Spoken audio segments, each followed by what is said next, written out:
seguinte, esse negócio de aparelhamento é que tucano é bom de bico, mas voa curto. É como se o governo do PSDB, esses 27 anos que eles estivessem no governo, não fosse o pessoal do PSDB que estivesse nos casos de confiança. É evidente que é em qualquer democracia do mundo. Se nos Estados Unidos, se os democratas ganham a eleição, o Obama vai nomear os democratas, os republicanos saem no mesmo dia. Se os republicanos ganham a eleição, eles vão nomear. Por quê? Porque existe um funcionário público concursado do Estado e existe aquele que ganha a eleição, que vai com a sua equipe para implantar o seu programa. Nós queremos ser cobrados pelo aquilo que nós fizemos ou não. Nós temos uma aliança de 11 partidos e os 11 partidos estão no governo, porque é com eles que nós somos cobrados, com eles que nós governamos. Tem 11 partidos no governo. Agora, qual é o resultado? Quando ele fala de políticas públicas que não têm qualidade, que política pública está falando? Bolsa Família, que protege 12 milhões de pessoas, Edson? Bolsa Família? É o salário mínimo que cresceu 74% real no governo Lula, $300. Quando nós chegamos no governo não chegava a $100. Você está falando de habitação popular? Minha Casa Minha Vida são 410 mil casas que estão sendo... Nunca teve um programa de 0 a 3 salários mínimos. Nunca o povo pôde comprar uma casa de R$42 mil, pagando entre R$50 e R$139 de prestação. Você quer falar de número? Vamos falar de emprego. São 12 milhões, mas sabe o que é um emprego? É um pai de família com a carteira de trabalho sustentando sua família, chegando em casa tendo estabilidade. E é esse mercado interno que faz hoje as empresas venderem, que faz o país crescer. Vamos falar na área de educação? O governo Fernando Henrique Cardoso passava para o Fundeb R$500 milhões por ano. O governo Lula repassa R$7 bilhões e 600 milhões. É muito mais do que 10 vezes. E não é mais o Fundeb, é a Fundef, pega da pré-escola até o ensino médio. Nós dobramos o número de vagas das universidades públicas federais. O país tinha 140 escolas técnicas federais. O secretário de Educação de São Paulo, que era ministro da Educação do governo Fernando Henrique Cardoso, do PSDB, proibiu com um decreto o governo federal de construir escolas técnicas. Você imagina aonde nós chegamos, de qualidade de serviço. A mesma qualidade de serviço que nós estamos tendo na rede pública federal. Pergunta para os professores estaduais como é que está a qualidade da educação em São Paulo. 100 mil professores que não foram concursados. 43% da categoria nem concurso fizeram nesses 27 anos que os mesmos governam. O presidente Lula construiu 214 escolas técnicas federais. Mais do que dobrou o que existia no país. Vou dar um outro serviço público de qualidade. O ProUni. Filho de pobre não conseguia entrar na faculdade particular. Não tinha como pagar. Hoje nós temos 726 mil bolsas de estudo no Brasil, de gente que está tendo oportunidade. E mais, e você que é da educação, você sabe, Duda, a avaliação dos alunos do ProUni está acima da média dos que não eram. Quer dizer, o filho do pobre, quando ele tem uma oportunidade, ele quer crescer, ele sabe que precisa estudar e paga, faz sacrifício, a bolsa é parcial, ele paga a diferença. Então o Brasil... É por isso que 75% do povo apoia o governo Lula. E esse resultado, eu acho que é absolutamente extraordinário, inquestionável. É um número também, mas é um número que tem uma multidão aplaudindo e reconhecendo esse governo. Um telespectador de Agudos é o Sérgio Camargo, ele é provedor do Hospital de Agudos. Cumprimento o professor Duda e o senador Aloísio. Diz que é bem oportuna a vinda do senador, porque o PT esqueceu de reajustar o SUS. Faz 9 anos que o SUS não é reajustado, o que compromete todos os hospitais do país.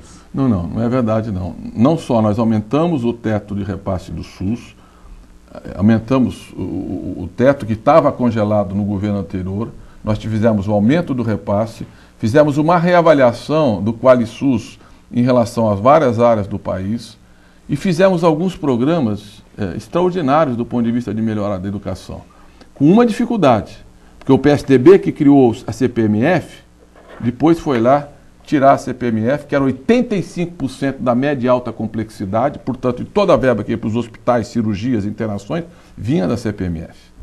Então, quando nós perdemos a CPMF, nós perdemos uma capacidade de alavancar os investimentos de saúde. Apesar disso, teve aumento real do repasse para a saúde. Apesar disso, nós distribuímos 397 ambulâncias no estado de São Paulo, do SAMU, equipadas.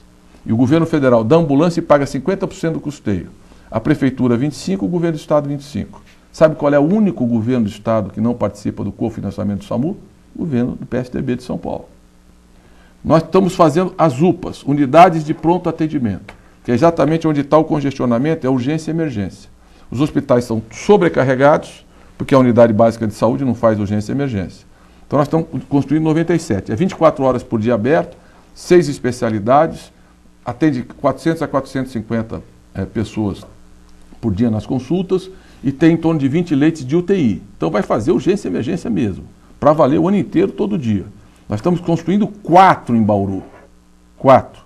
O prefeito Rodrigo, junto com a Estela e com o Ministério da Saúde, Temporão, já tem 4 UPAs sendo implementadas em Bauru.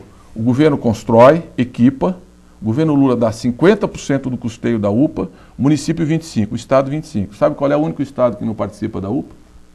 O estado de São Paulo. Então, se nós tivermos um pouco mais de relação republicana entre o estado, a União e o município, nós podemos melhorar a saúde, que eu reconheço, talvez seja o maior desafio de prefeitos, governadores e presidente. É uma área muito difícil mesmo. Uma área muito crítica, tem muita demanda e falta recurso.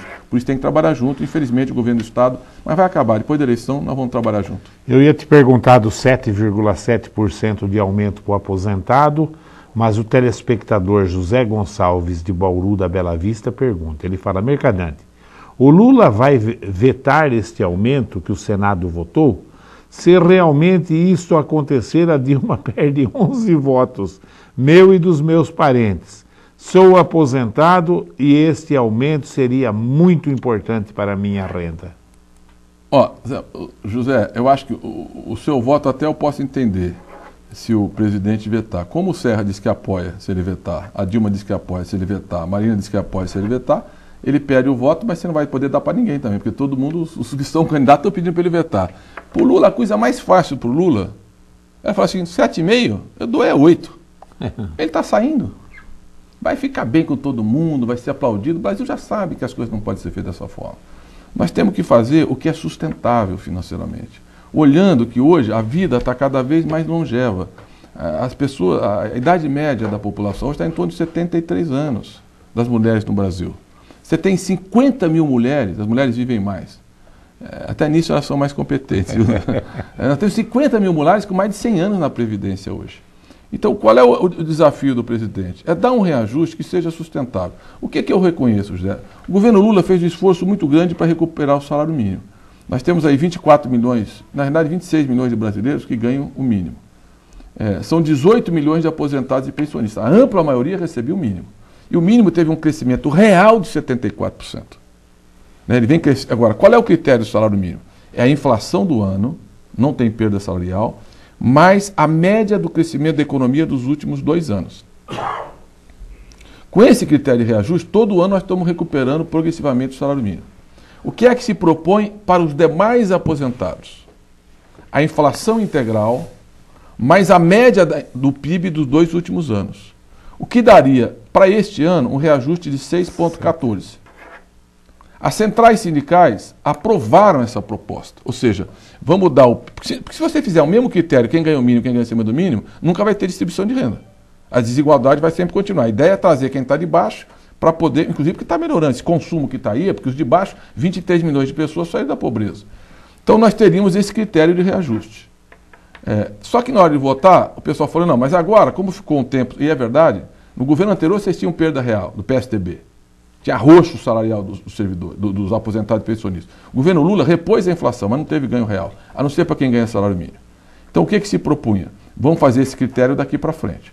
Aí eles propuseram: não, vamos fazer 7%. O presidente falou: bom, até 7% eu acho que dá para ir. Tem um impacto fiscal significativo, mas eu acho que é visível. Aí, na hora de votar, falou: não, então é 7,7%. E aí a conta está chegando em 15 bilhões. O problema não é do Lula, o problema é o próximo presidente. Por isso que eu acho que o presidente vai analisar isso com muito cuidado. Como a economia está melhorando, no curto prazo não tem problema. Agora, quando você olha 20, 30 anos, tem.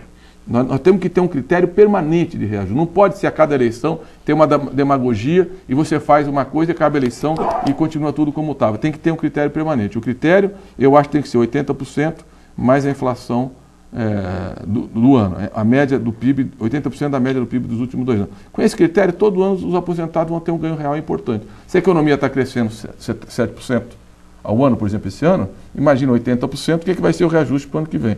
Então é o que nós temos que construir. Então vamos aguardar o presidente, eu acho que ele vai analisar isso com a melhor intenção, vai consultar os candidatos a presidente que disseram que apoiam, estão preocupados com o futuro das finanças. Por que estão preocupados, gente? Nós precisamos fazer